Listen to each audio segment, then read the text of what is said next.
Chapter 19. Captured.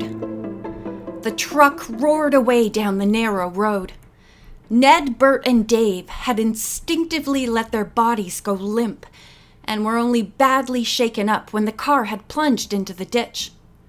They scrambled out and surveyed the situation. At first glance, the boys were sure a wrecker would be needed to pull out Ned's car. "It's going to be a long walk in the rain," Dave complained. "I'd like to get hold of that Vince Driscoll and let him have it." "I would too, but right now we're stuck," said Ned. "Let's try to get this bus out of here. First, I'll see if it still runs." To his relief, the engine started at once. Ned climbed out, and together the three athletes tried to shove the car onto the road. They found it was impossible to move it up the steep side of the ditch, but in the glare of the headlights, Ned saw that the ditch grew shallower a short distance ahead. Together, the boys pushed the car through the mud and weeds until they reached this spot. Then, with a mighty heave, they managed to get one front wheel onto the pavement. A few minutes later, the car was back on the road. The boys grunted in satisfaction. Bert remarked, "I never thought we'd do it. Well, let's get those pirates." "I don't think there's much chance of that now," Ned said. "I'll stop back at the service station and phone the Baltimore police."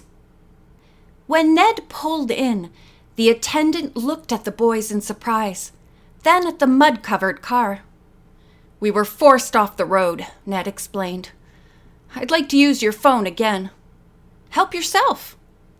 When Ned talked to a sergeant on duty, the officer surprised him with some good news. "The state police nabbed those men in the truck. They're being held at Sayreville." "That's great," Ned said. "Have they confessed?" "They won't say a word. But we've got that load of records." Ned started to ask if anyone from the state police had gone to Puddingstone Lodge.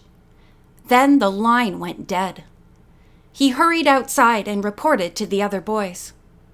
"We'd better get back there pronto ourselves," Ned urged. He jumped behind the wheel and drove off. Despite the heavy rain, they made good time to the cottage. No one was there, and the boys were concerned about Nancy and her three friends. "They must still be staking out the lodge," Bert suggested. "Let's go there and see if the second truck has gone yet." When they reached the garage, it was empty. "The truck may be at the house getting loaded," Bert ventured. Ned suggested that Dave go to town and notify Chief Stovall of what had happened and bring back help.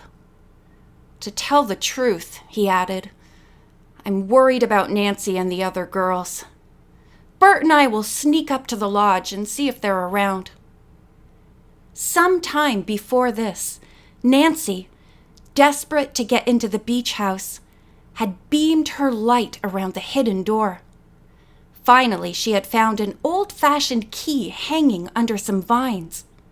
In a jiffy, she unlocked the door, put the key back in place, and then quietly opened the door. By the dim light inside, Nancy and Cecily saw a medium-sized room cluttered with machines, including a movie projector. Against one wall was a cot. On this, a young woman with red hair lay bound and gagged. "Susan!" Nancy and Cecily cried together, rushing to the girl's side. Quickly they untied her. As she sat up, Susan stared at Nancy and Cecily.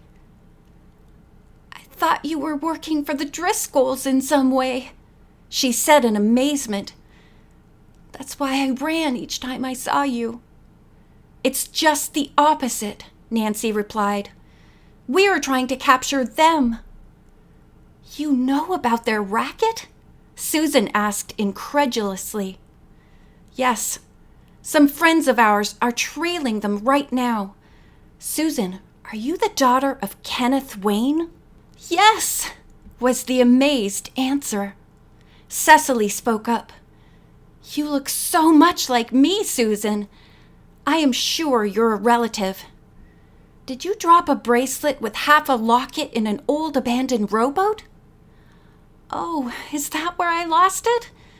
I'd been carrying the bracelet in my purse, but I was afraid the Driscolls would take that away from me, which they did later. I took out the locket, which I've had since I was a child, and kept it in my pocket." Cecily now excitedly told the story behind her half locket. "I put yours and mine together, and they're a perfect fit," she concluded. "That's another reason I think we're related." Susan cried out, "Oh, I'm so happy to have a cousin like you. If we can only find your share of our family treasure." The girls begged Susan to continue her own story. "The second time I escaped from the Driscolls, I got as far as that old boat and thought maybe I could get away in it. The locket must have dropped out then, but that awful man, Vince Driscoll, and somebody they called Jake grabbed me and locked me up again." "You poor girl," Cecily said sympathetically. "But why are the Driscolls holding you prisoner?" "It's a long story, but I'll try to explain." "I think we're safe for a while," Nancy declared, "and we're dying to hear your story." Susan explained that she had been married 4 years earlier. Her name was now Talbot. "Puddingstone Lodge belongs to my family. No one is left but me and my 2 brothers, and they're in the Navy." Nancy nodded, telling of their inquiries in Baltimore. "You had a special reason for coming here, didn't you?" Nancy asked gently. Susan burst into tears. "Yes, the twins." Nancy's heart leaped. "Susan, am I right? Are you the mother of those adorable twins?" "Yes, I am, and I won't leave here without them." Cecily stared at her cousin in utter amazement. "But why do the Driscolls have them and claim the children as theirs?" "It's complicated, but I'll tell you as quickly as I can," said Susan. "When I was married, my husband and I moved out to the Middle West. A little over a year ago, when Kathy and Kevin were 2 years old, my husband and I took them on a camping trip. One night, when the children were asleep in the tent, and my husband and I were sitting a little distance away near the road, a crazy driver came careening along, lost control of the car, and ran right into Steve and me." "How horrible," Nancy murmured. Susan went on to say from then on, the whole thing had been a nightmare. "I guess the driver was afraid the accident would be traced to him. Someone found us and took us to a hospital. Unfortunately, we had no identification on us." Susan choked up. "My darling husband died. I was unconscious a long time and did not regain my memory or health for nearly a year. Then I asked for my children. No one knew anything about them.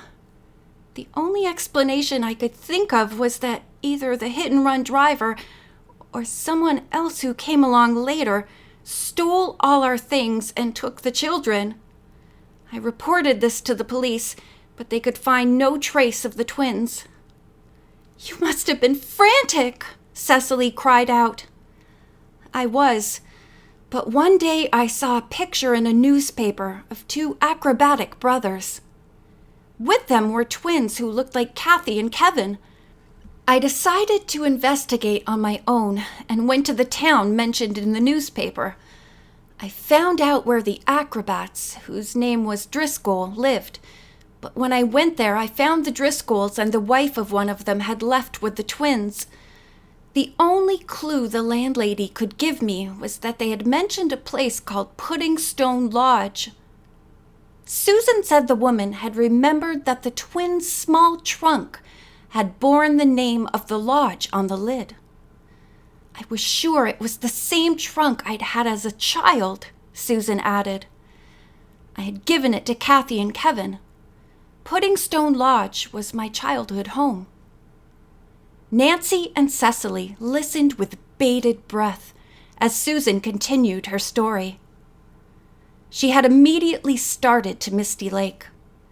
If she discovered her children at Pudding Stone Lodge, she intended to go to the local police for help. And did you see your twins? Cecily asked. Susan nodded sadly. When I reached the lodge, no one answered my ring. The door was open, and I was so eager I walked in. As I stood in the hall, I heard loud arguments coming from the living room. It all concerned the cutting of illegal records. Suddenly, I caught sight of Kathy and Kevin at the top of the stairs. I started up, but Vince Driscoll discovered me.